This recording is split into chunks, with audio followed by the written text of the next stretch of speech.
Алғашқы уахи. Бұл кезде Меккедегі бай мен кедейдің арасы әбден ажырап біткен еді. Зираттың есебінен әбден байған Құрайыштың байлары мастанып бітті. Жетім жесірді жебеуді ұмытқалы қай заман.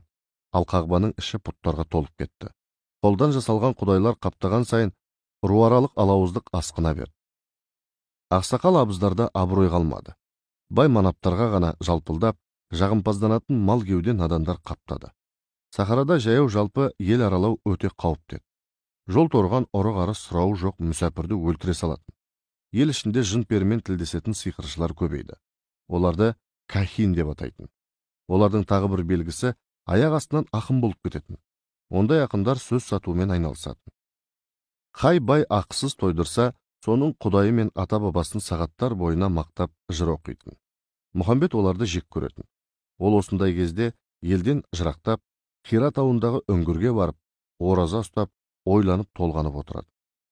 Түндерді тағатпен өткізіп, елінің надандықтың балшығынан тезірек шығуын Құдайдан тілейтін. Бұл кезде оның жасы қамал алатын 40-қа келген еді. Бір күні ол үңгірде отырғанда көзі ілініп кетті. Сол кезде оны біреу, «Әй, Мұхамбет, тұр!» деп оятты. Қараса бейтаныс біреу төніп тұр. Ол үңгірден сыртқа қарай жүрді. Мұхамбет ізіне ілесті. Кенет күтпеген оқиға болды.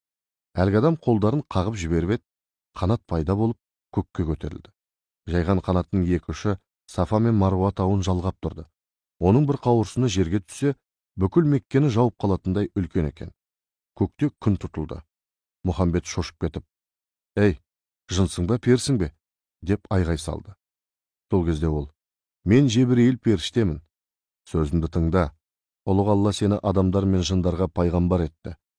Мен Алланың уахиіне келдім», деді де жұмақтың жібегіне жазылған бір хатты шығарып Мұхамбетке берді. Пайғамбар әріп танымайтын, жазу сызу білмейтін, абдырап тұрып қалды. Сол кезде Жебірейіл, «Оқы» деді. «Мен оқи алмаймын, хат танымаймын» деп жауап қатты Мұхамбет. Жебірейіл Мұхамбетті қапсырақ құшақтап алды да, «Оқы» деп қатқылдау бұйырды. Дем жетпей тұншығып бара жатқан Мұхамбет, «Мен оқи алмаймын» деді.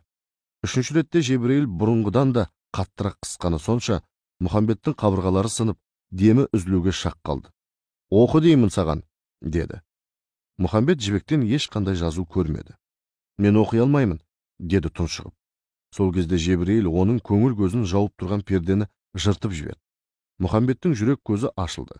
Меккедегі бүкіл таутастың, әрбір шөптің, ұшқан құстың рухтар әлемінде өзгеше өрнекпен ғажайып үйлесімді тіршілік кешіп жатқанын анық көрді. Керісінше, Меккедегі халықтың ит тіршілігі мән мағынадан жұрдай болған құрт құмырсқаның илеуінде елестеп кетті. Сол кезде Жебірейіл, «Сені ұйыған қаннан жаратып, тамшыдан өсіріп тәрбиелеген Алланың атымен оқы» деп бұйырды.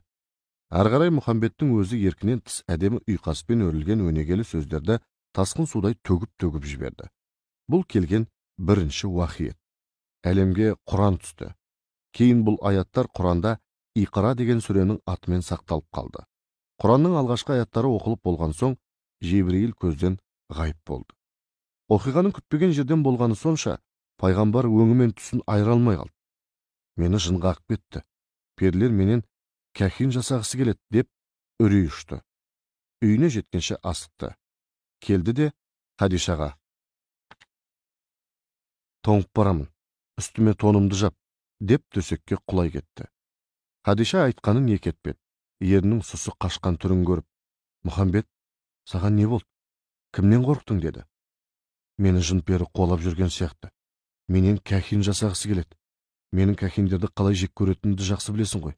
Тауда мені ұстап алып еріксіз маған өлең оқытты. Бірақ өзін Жебірейіл періштемін деп айтты» деді.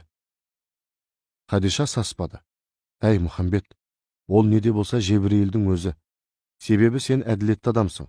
Ағайын туысқа мейірімдісің, жақындардың арасын жалғауға ынтықсың, кедей-кепшікке қайырымдысың, мұқтажға жәрдемге асығып тұрасың. Сенің жомарттығың садақа беруден тыйылған емес. Елдің жүрегінен жоғалған барлық ізгі қасиетті қайта тірілткің келеді. Сондықтан ұлық Алла сендей адал құлын жын перінің талауына тастап әділетсіз іс қылмас. Мен білсем, сен жын соққан кахин емессің.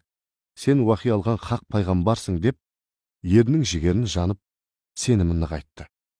Мұхамбет істің байыбына бармай, кесіп ештеңе айтпайды. Бұл жолда ләм-мим демей, сабыр сақтап, әліптің артын бақты. Көп кешікпей уахи екінші мәрте келді. Мұхаммедтің періштелермен бетпе-бет келуі жиіледі. Сондай бір күні Хадиша көңілдегі күмәннан толық айығу үшін мынадай амал ойлап тапты. Ол: Мұхаммед, егер тағы да Жебірейіл келсе, маған дереу білдір. Мен орамалымды шешіп, шашымды шығарамын. Жын болса шашқа жабысады, періште болса ұялып қашуы керек, деді. Бір күні періште уахи алып тағы келді. Оны көргенде Мұхаммед сақтық қылып бүркене түсті. Ол пайғамбарға тақап келіп: «Ей оранған пенде, орнынан тұр да міндетіңе кіріс», деді. Сол сәтте Хадиша күйеуінің қобалжулы түрінен уахи келгенін ұқты. Ол орамалын шешті де шашын жая бастады. Періште сол замат ғайып болды. Хадиша күйеуіне: «Әлі тұрма?» деп сұрады. «Жоқ, кетіп қалды». «Ендеше сүйінші, сен Алланың назары түскен пайғамбарысың.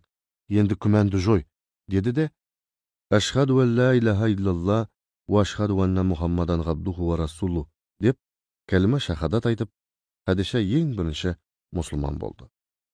Осыдан соң Хадиша Мұхаммедті ертіп, немере ағасы Орақаның үйіне барды. Оған болған жайдың бәрін бастан аяқ баяндады. Орақа пұт-парасқа табынбаған, христиан дінін берік ұстаған тақуа кісі. Ол Ғайсаның бүкіл өсиеттерін жатқа соғатын. Ол Мұхаммедтің басынан өткен оқиғаның бәрін мұқият тыңдап болған соң: «Мен білсем, сен хақ пайғамбарсың. Пайғамбарлығың құтты болсын. Оның дәрежесі қандай ұлық болса, ендігі арқалайтын жүгі де сондай ауыр болмақ. Хадиша, сен тұңғыш мұсылмансың. Құтты болсын бақытың. Бұл бақытты енді қолдан берме. Мұның жолында мал түгел жаның пида болса да, белді бекем буын керек. Себебі оның діні төрткүл дүниеге түгел тарайды», деді. Пайғамбардың сенімі күшейіп, күмәні сейілді.